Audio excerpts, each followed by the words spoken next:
অন্য ইতিহাসের অপেক্ষায় ছিল শুক্রবারের সিঙ্গাপুর। জীবন যুদ্ধে হেরে গেলেন হার না মানা জুবিন। মৃত্যুর সঙ্গে পাঞ্জায় হার জুবিনের।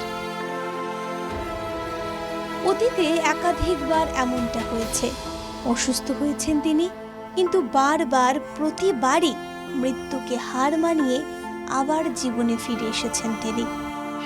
দরাজ কণ্ঠে আপ্লুত করেছেন অগণিত দর্শক শ্রোতাকে।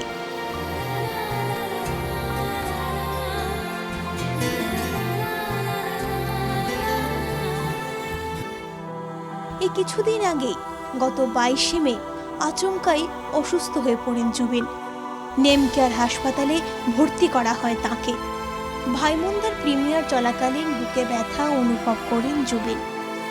দুদিন আইসিইউতে থাকতে হয় জুবিনকে, কিন্তু শেষ পর্যন্ত ঘুরে দাঁড়ান জুবিন। 2020 মার্চেও একবার গুরুতর অসুস্থ হয়ে পড়েছিলেন জুবিন।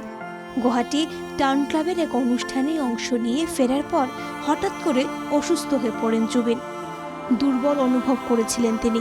সঙ্গে সঙ্গেই তাঁকে নেমকেয়ার হাসপাতালে নিয়ে যাওয়া হয়, কিন্তু সেবারও মৃত্যুকে বুড়ো আঙুল দেখিয়ে বেরিয়ে আসেন জুবিন। 2022-এর জুলাইয়ে মাথার চোটের জন্য হাসপাতালে ভর্তি হতে হয় জুবিনকে। মাথার চোট ও শারীরিক দুর্বলতার জন্য প্রথমে ডিব্রুগড় এবং পরে উন্নত চিকিৎসার জন্য গুয়াহাটিতে নিয়ে আসা হয় তাঁকে। মুখ্যমন্ত্রী তৎপরতায় তখনকার স্বাস্থ্যমন্ত্রী কেশব মহন্ত 24 ঘন্টা জুবিনের স্বাস্থ্যের খবর রেখে যান। সরকারি কপ্টারে ডিব্রুগড় থেকে গুয়াহাটি নিয়ে আসা হয় জুবিনকে। মাথায় একাধিক সেলাই লাগলেও সেবারও লড়াইয়ে যেতেন জুবিনই।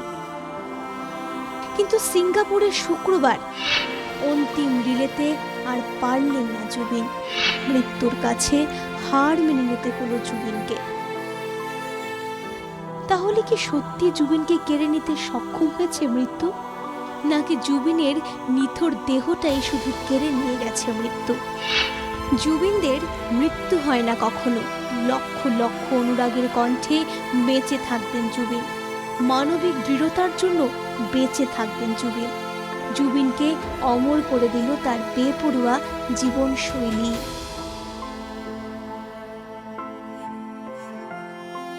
আর তাই জীবনের বয়স কত হলো অঙ্কের সেই হিসেবে না গিয়ে দর্শনের সেই বিশাল আকাশের দিকে চোখ তুলে চেয়ে থাকাই ভালো, কারণ সেখানে কোনো কোণে ঝলমলে তারা হয়ে আছেন জুবিন গার্গ।